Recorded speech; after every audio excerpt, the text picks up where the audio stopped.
글로리아 성가대 찬양 또 우리 연주 너무나 감사합니다. 말씀 전에 잠깐 광고를 드릴 게 있는데요. 저희들 예배 후에 재직회가 이 자리에서 진행이 됩니다. 오늘 재직회 안건 중에는 우리 재단 리모델링 그리고 LED 설치에 관한 안건이 있는데요. 우리 관심 있는 분들은 함께 참석하셔서 함께 이야기를 나눠주시면 감사하겠습니다. 우리 옆에 계신 분들과 함께 오늘은 이렇게 인사를 드리겠습니다. 믿음의 완주자가 됩시다 라고 인사하시겠습니다. 믿음의 완주자가 됩시다. 사진 하나를 보시겠습니다. 우리 수영으로 영국 해협을 왕복한 최초의 여성이 있습니다. 그녀 이름은 이 플로렌스 최드윅이라는 분이셨습니다. 이분이 여성을 처음으로 영국 해협을 거느렸고요. 그 이후에 또 다른 이 도전을 하게 됩니다.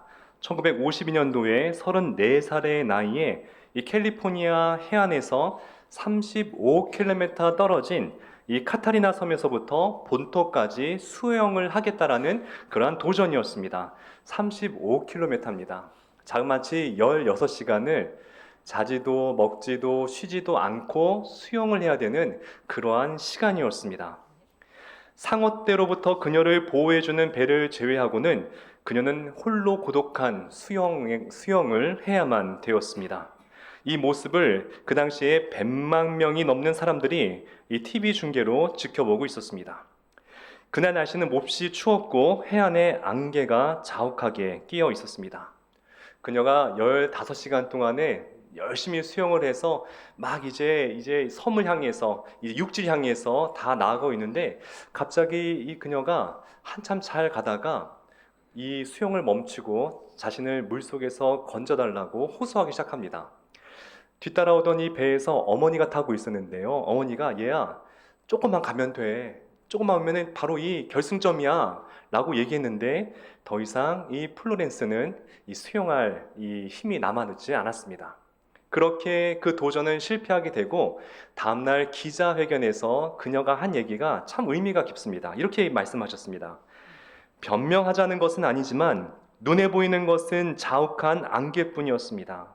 만일 캘리포니아 해변이 눈에 보였더라면 저는 충분히 완주할 수 있었을 것입니다. 안개가 제 승리를 빼앗아 갔습니다. 여러분들 그녀가 도전에 멈춘 공간이 이 캘리포니아 해변으로부터 800m밖에 되지 않았어요. 거의 다 왔었는데 그만 포기를 하고 말았던 것입니다. 이유는 무엇이었을까요? 힘들고 추워서가 아니었어요. 안개가 그 앞을 가로막았기 때문에 그 보이지 않는 것 때문에 정말 그 내가 어느 때까지 목적지를 가야 되냐는 그러한 상실감 속에서 그만 실패를 하고 말았다는 것입니다. 끝까지 완주하는 것이 그만큼 중요합니다. 거의 다 왔는데 마지막 이 피니시 라인을 통과하지 못하게 되면은 그것만큼 아쉬운 것이 우리 인생에 어디 있겠습니까? 항공기 운항에서도 마의 11분이라는 단어가 있죠. 이륙할 때 3분, 착륙할 때 8분, 이 11분이 항공에 있어서 그렇게 중요하다고 이야기하고 있습니다. 저는 왜 착륙할 때 8분이 중요할까? 올라가는 거 중요하죠. 그리고 14시간 비행하고 20시간 비행하는 거 너무나 중요합니다. 하지만 마지막 8분 그 착륙의 때에 정말 잘 착륙하지 못하게 되면은 그것만큼 불행한 사건이 어디 있겠습니까? 여러분들 마지막이 좋으셔야 돼요. 끝이 좋으셔야 됩니다. 빨리 가는 것 중요하죠. 그것도 뭐 필요 없진 않지만 빨리 가는 것보다 더 중요한 것은 완주하는 것이 대단히 중요하다는 것이죠. 신앙은 안 그럴까요? 신앙도 마찬가지예요. 제가 이 앞에서는 말씀 잘 전하는 척하고 거룩한 척하지만 정말 저의 끝은 끝나봐야 아는 거예요. 제가 주님 앞에 서는 날, 그때 주님께서 말씀하신 그 평가가 있을 때까지는 저는 지금도 계속 걸어가고 믿음의 신앙을 이어가고 있는 중일 뿐이라는 것입니다. 오늘 성경에 보게 되면은 두 사람의 이 인물이 등장하게 됩니다. 한 사람은 믿음의 완주를 끝까지 지켜냈고요.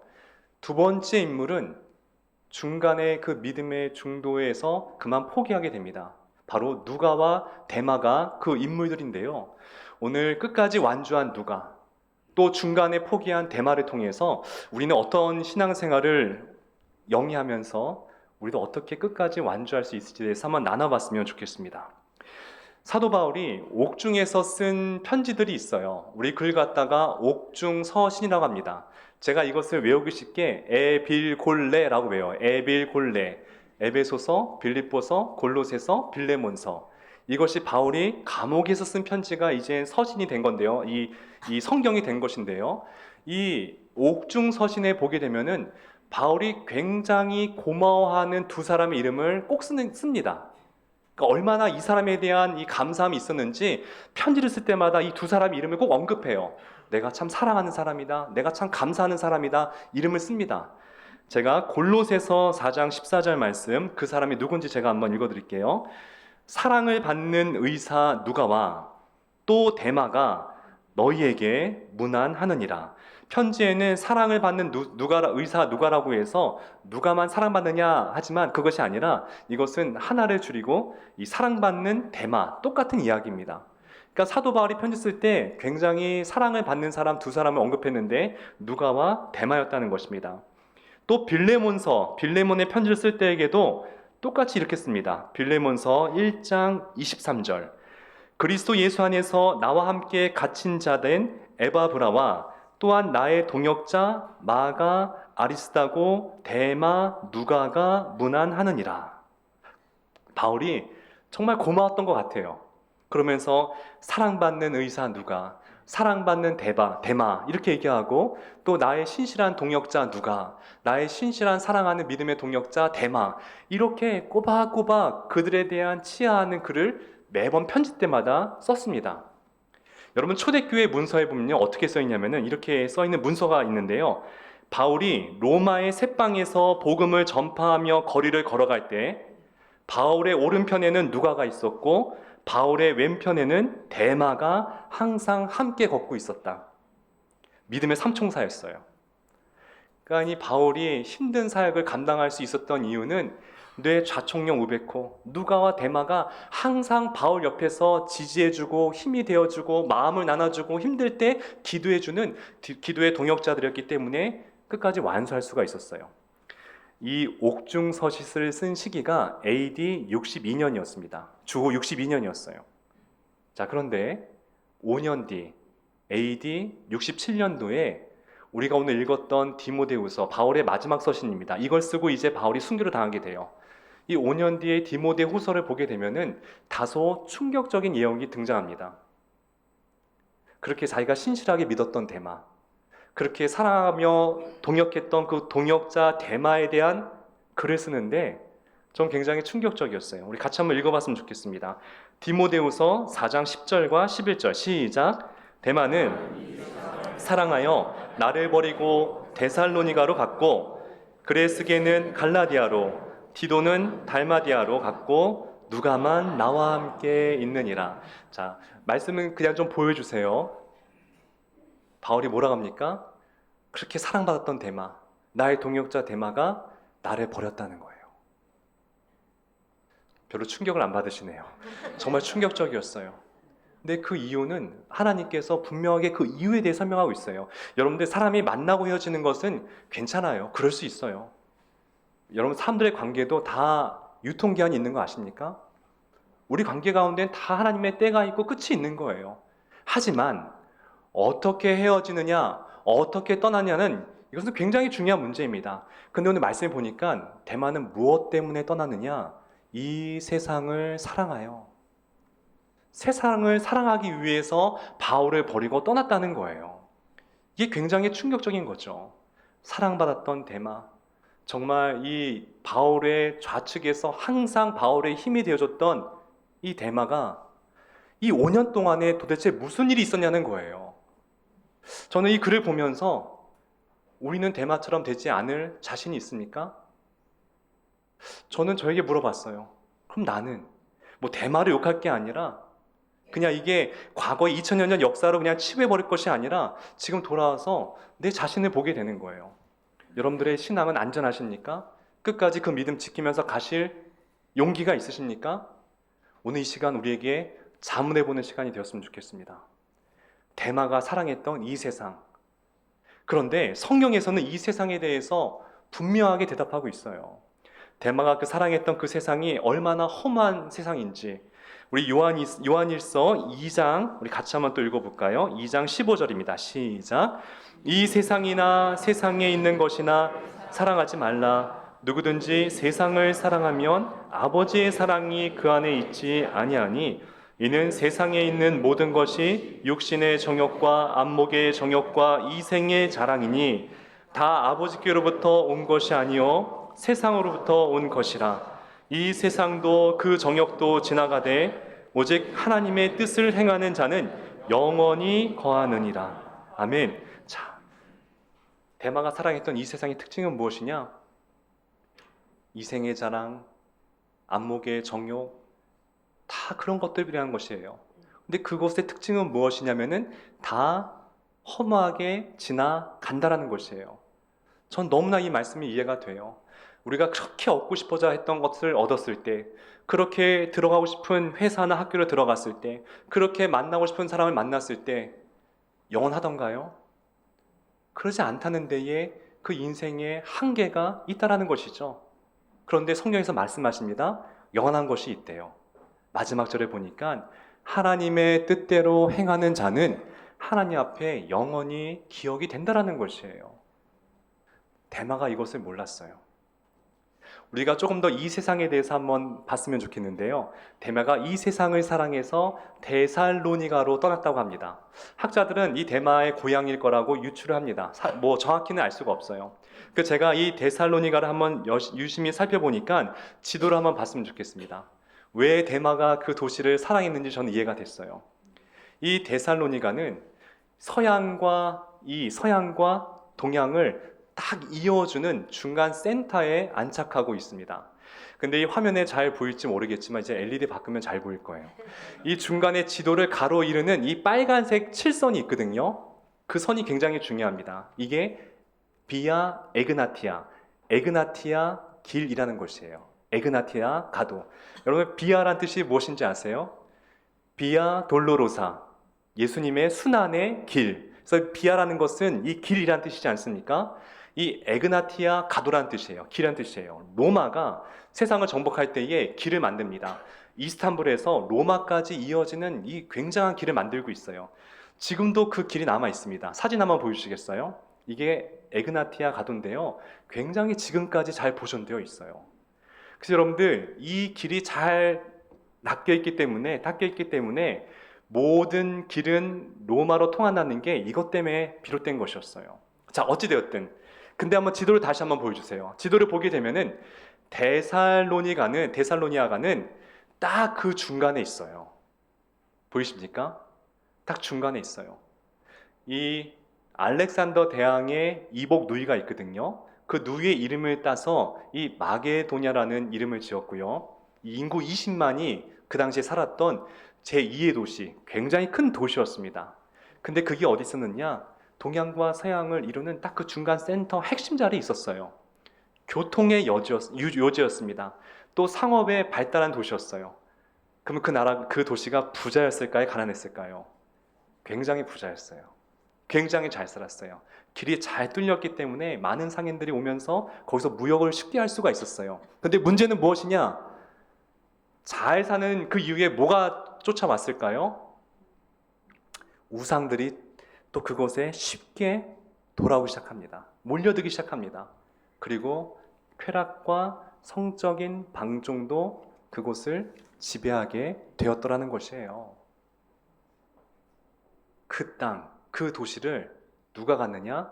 대마가 선택했다라는 것입니다. 예수님께서 제자들에게 이런 말씀하십니다. 마태복음 6장 24절 한 사람이 두 주인을 섬기지 못할 것이니 혹 이를 미워하고 저를 사랑하거나 혹 이를 중히 여기고 저를 경히 여김이라. 너희가 하나님과 재물을 겸하여 섬길 수 없느니라. 주님께서 분명히 말씀하셨습니다. 그 말대로 이 대마는 하나님을 버리고 이 세상을 사랑하게 되었어요. 여러분들 성경에는요 우상의 신들의 이름이 굉장히 많이 나옵니다. 바알과 아세라, 그노스, 태양신, 라신 있는데요. 그 모든 신들을 다 그냥 멸하고 한 신이 지금까지 이 세상을 지배하고 있는 신이 있습니다. 그게 무엇일까요? 돈, 재물, 황금이란 신이에요. 이 신이 모든 성경의 신들을 다 압도하고 지금 이 시대까지 이 세상을 지배하고 있는 신이라는 것이에요. 황금이 영어로 골드잖아요. 골드, G-O-L-D. 거기서 여러분들 알파벳 L을 빼게 되면 무엇입니까? God이에요, God. 그러므로 우리가 물질에 대해서, 황금에 대해서 바른 견해를 갖고 있지 않게 되면은 그것이 신으로 우리에게 둔갑해서 나타날 수가 있다는 것을 우리에게 보여주고 있다는 것이죠. 대마가 생각해 봤어요. 대마가 그래도 사도 바울인데 정말 그 엄청난 사도 바울과 정말 5년을 동고동락했는데 왜 떠나갔을까? 그렇게 믿음 좋은 사람이 내 옆에 있는데 왜 떠나갔을까? 제가 이유를 발견했어요. 하나님의 말씀이 그 안에 깊이 뿌리를 내리지 못했기 때문이에요. 근데 왜 뿌리 내리지 못했느냐? 바로 그 재물과 유혹에 가시 떨기 때문이었습니다. 마태복음 13장 22절에 예수님께서 또 이런 말씀하셨어요. 같이 한번 읽어보겠습니다. 시작. 가시떨기에 뿌려졌다는 것은 말씀을 들으나 세상의 염려와 재물의 유혹에 말씀이 막혀 결실하지 못하는 자요. 그 재물에 대한 유혹이 대마를 붙들고 있었기 때문에 열매를 거둘 수가 없는 거예요. 자꾸 가시가 찌르니까 꽃이 안 되고 나무가 안 되고 열매가 될 수가 없었다는 것입니다. 어느 순간 대마에게 이 세상에 대한 유혹이 물밀듯 밀어닥치자 그는 점점 자신도 모르게 그 유혹에 점점 잠식되어 갔습니다. 그리스도를 따르는 삶에 큰 보상이 있을 거라는 기대가 무너지고 자기가 생각했던 그리스도인으로 사는 삶의 모습이 아닌 초라하고 날마다 생명의 위협을 느껴야만 하는 이 삶을 지속할 자신이 없었던 것이었습니다. 더 나아가 자신의 동역자요 스승인 사도 바울의 질병과 감옥살이는 이 대마에게 큰 부담이요 짐으로 다가왔을 것입니다. 결국 그는 신실했던 초심을 모두 버리고 이 세상을 사랑하기로 결심하게 되었다는 것입니다. 우리도 대마가 될 수 있어요.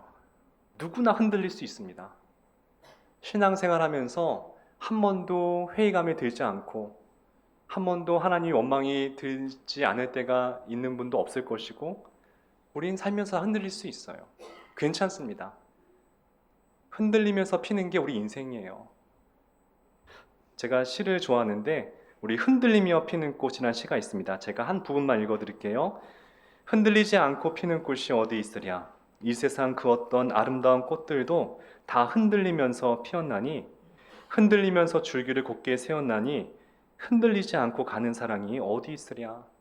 진짜 그런 것 같아요. 사람도 꽃들도 모든 것도 흔들리면서 피는 거예요. 흔들리는 건 죄가 아닙니다. 근데 문제가 무엇인지 아십니까? 그 흔들리는 중심에 무엇이 있느냐 없느냐가 굉장히 중요해요. 그 흔들리는 중심에 하나님 말씀이 있게 되면은 흔들려도 그 사람은 다시 돌아옵니다.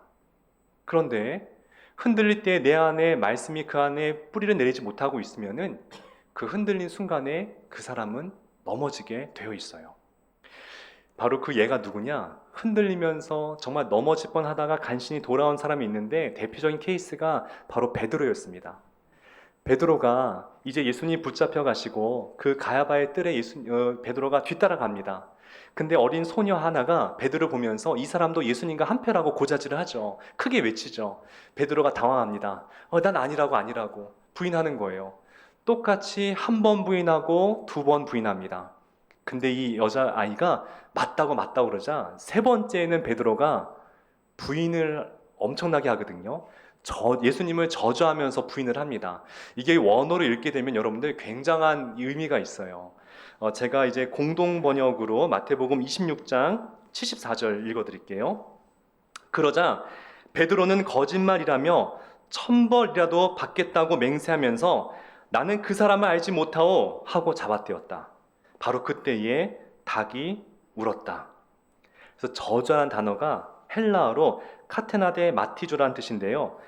이것이 자기를 불태우다는 뜻이 있어요. 무슨 얘기냐? 지금 베드로가 저주할 때에 자기를 불태우면서까지 예수님을 부인하고 있는 거예요.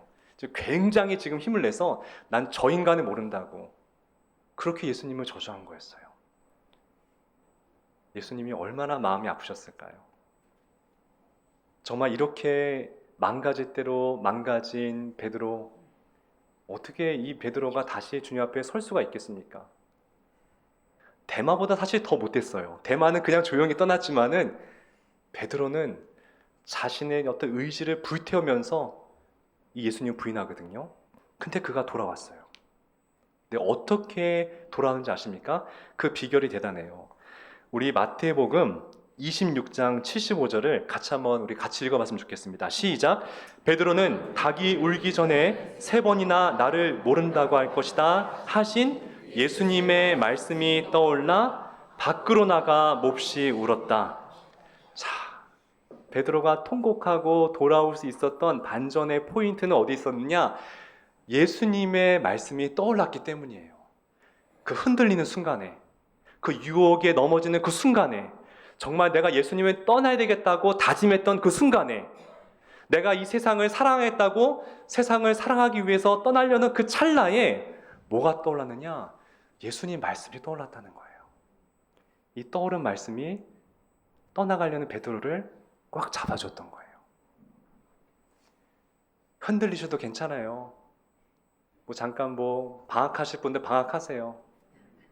중요한 것은 그럴지라도 하나님 말씀은 내 안에 늘 새겨두셔야 돼요. 그럼 여러분들이 절체절명의 순간에, 인생의 가장 어려운 순간에 예수님께서 내 안에서 말씀해 주실 거예요. 말씀을 떠올려 주실 겁니다. 그 말씀이 나를 살려주는 말씀이 될 거예요. 그런 축복이 있기를 좋으신 예수님의 이름으로 축원드립니다. 자, 왜 누가라고 힘들지 않았겠어요? 왜 누가라고 정말 이 옆에서 바울을 병수발을 들고 감옥에 있는 바울에게 쫓아가서 거기서 짐을 대신 나눠주는 것이 왜 쉽지 않았겠습니까? 근데 누가는 왜 그것을 끝까지 지킬 수 있는지 아세요? 바로 이거예요. 말씀에 천착하면서 바울이 주는 말씀, 하나님 말씀을 잘 기록하면서 그렇게 살았기 때문이에요. 말씀이 누가를 살린 것이었어요. 그 기간이 정말 감옥에 있는 바울을 정말 함께하는 시간이 쉽진 않았지만은 그 시간 동안에 하나님께서 누가에게 축복을 준 게 뭔지 아십니까? 바로 누가복음을 기록하게 하고 또 사도행전을 기록하게 하는 귀한 자료들을 하나님께서 누가에게 허락했다는 것이에요. 누가가 아니었으면 우리가 사도들이 나중에 어떻게 뭘 했는지 어떻게 누가 알 수 있었겠습니까? 그 귀한 기록을 그 이방인인 누가가 그것을 기록했다는 것이에요.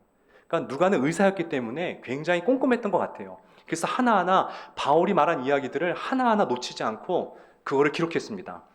우리가 잘 모르는 게 있는데, 여러분들 신약에 있어서 신약을 가장 많이 쓴 사람이 사도 바울이거든요. 13권 혹은 14권이라고 알려져 있습니다. 그런데 그 분량에, 양에 있어서 가장 많이 쓴 사람은 누가예요.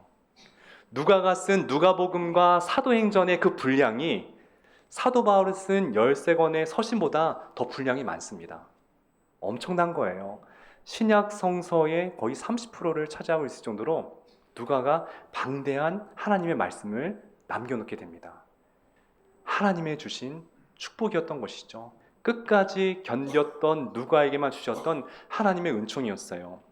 여러분들 여담으로 사도 바울이 육체에 가시가 있었잖아요. 질병이 있었잖아요. 그래서 그가 3번을 하나님 앞에 정말 간절히 기도합니다. 근데 그 응답이 됐을까요? 안 됐을까요? 그 병이 낫지는 않았어요. 그런데 하나님의 응답은 무엇인지 아십니까? 하나님께서 의사 누가를 만나게 하십니다. 그래서 바울이 아플 때마다 옆에서 누가가 정말 바울의 컨디션을 막 이렇게 고쳐주기도 하고 도와주면서 끝까지 믿음의 완주를 하게 하세요. 이게 하나님의 방법이었어요. 어찌되었든 이 누가, 정말 사랑스러운 누가, 천국에서도 정말 귀한 정말 달란트를, 이 상급을 받은 누가였다는 것이에요. 여러분들 신앙은요 1등이 중요하지 않습니다. 어떤 포지션에서 목사로, 장로님으로, 권사님으로, 집사님으로 이게 중요한 게 아니에요. 진짜 중요한 것은 끝까지 완주하는 게 정말 중요하다는 것을 꼭 믿으시기를 바랍니다. 제가 재밌는 얘기 하나 읽어드릴게요. 달팽이에 대한 이야기인데, 달팽이가 과일나무에 과일을 먹기 위해 올라갔다. 천천히 올라가는 달팽이를 보며 한 벌레가 말했다. 올라가도 소용없어. 너가 도착할 때쯤에는 다른 새들이 먹어서 열매가 없을 거란다. 그 소리를 들은 달팽이가 잠시 멈춘 뒤 말했다. 알아. 그러나 내가 올라갈 때쯤이면 다시 열매가 열릴 거야. 정말 이해를 못 하시는군요. 이제 한 1년이 걸린다는 거예요. 1년 뒤에 다시 열매가 자란다는 거예요. 저는 이 글이, 그렇구나. 그렇죠. 달팽이가 저 나무 위에 올라가려면 몇 년이 걸리겠어요. 근데 포기하지 않는다는 거예요. 내가 이 글을 읽으면서 노아의 방주의 사건이 떠올랐어요. 여러분들, 노아의 방주 사건에서 암수 동물들이 방주 안으로 다 이제 거기 살지 않습니까? 근데 사람들은 잘 몰라요. 그것을 노아와 노아의 식구들이 세상에 있는 모든 동물들 잡아서 이렇게 끌고 간 줄 알아요. 근데 그게 아니거든요. 창세기 6장 20절에 보게 되면은, 그래서 성경을 잘 읽어보셔야 됩니다. 이렇게 써 있습니다. 새가 그 종류대로, 가축이 그 종류대로, 땅에 기는 모든 것이 그 종류대로 각기 둘씩 뭐라 합니까? 너에게 낳아오리니 그 생명을 보존하게 하라. 동물들이 알아서 방주에 다 탄 것이었어요. 그럼 전 상상을 했어요. 누가 가장 빨리 방주에 들어간 동물은 무엇이었을까? 그래서 제가 인터넷 확인해 보니까는 이 치타가 제일 빠르대요. 치타가 1시간에 120km 달린대요. 그리고 가젤과 타조가 두 번째로 빠르고요. 그럼 달팽이를 생각해 보자고요. 달팽이가 저 방주에 들어갈 때까지 얼마나 쉽지 않은, 정말 어쩌면 그에게 40년간 이 이스라엘 백성이 광야 여정처럼 느껴졌겠어요. 저는 매우 농담이지만은 천국에서 하나님께서 달팽이를 굉장히 귀하게 여겼을 것 같아요. 네가 참 수고했다. 너의 그 속도로, 너만의 속도로 네가 끝까지 믿음의 완주의 길을 잘했구나. 우리 각자의 속도가 있어요. 빨리 가는 것 주 앞에 의미 없습니다. 하나님 앞에 의미 있는 것은 끝까지 완주하는 거예요. 그 속도는 다 달라요. 괜찮습니다. 좀 더디 가도 괜찮아요. 바르게 끝까지만 가면 된다라는 것이죠. 말씀을 정리하면서 아까 제가 처음에 말씀드렸던 이 플로렌스 체드윅 이 선수 2달 뒤에 다시 도전을 하게 됩니다. 그때도 안개가 자욱했어요. 여전히 물도 차갑고 컨디션이 좋지 않았습니다. 근데 이번에는 그녀가 끝까지 성공해서 캘리포니아 해안에 도착하게 됩니다. 그것도 종전에 2시간이라는 이 시간을 앞당겨서 신기록으로 이제 도착하게 됩니다. 다시 기자회견에서 그녀가 이렇게 얘기를 합니다. 이번에는 내가 완주할 지점을 마음속으로 상상하며 보고 있었기 때문에 끝까지 헤엄칠 수 있었습니다. 마음속으로 그 결승점을 상상하면서 헤엄쳤기에 내가 끝까지 완주할 수가 있었습니다. 바로 여기에 비결이 있는 거예요. 우리의 신앙생활도 마찬가지입니다. 주님이 내게 주실 의의 면류관을 늘 상상하면서 끝까지 완주하는 저와 여러분들의 삶이 되기를 축복합니다. 바울이 그렇게 살았어요. 우리 마지막으로 디모데후서 4장 7절, 우리 바울이 고백한 글을 읽고 마치겠습니다. 디모데후서 4장 7절입니다. 시작. 나는 선한 싸움을 싸우고 달려갈 길을 마치고 믿음을 지켰으니 이제 후로는 나를 위하여 의의 면류관이 예비되었으므로 주 곧 의로우신 재판장이 그날에 내게 주실 것이며 내게만 아니라 주의 나타나심을 사모하는 모든 잘게 돌아.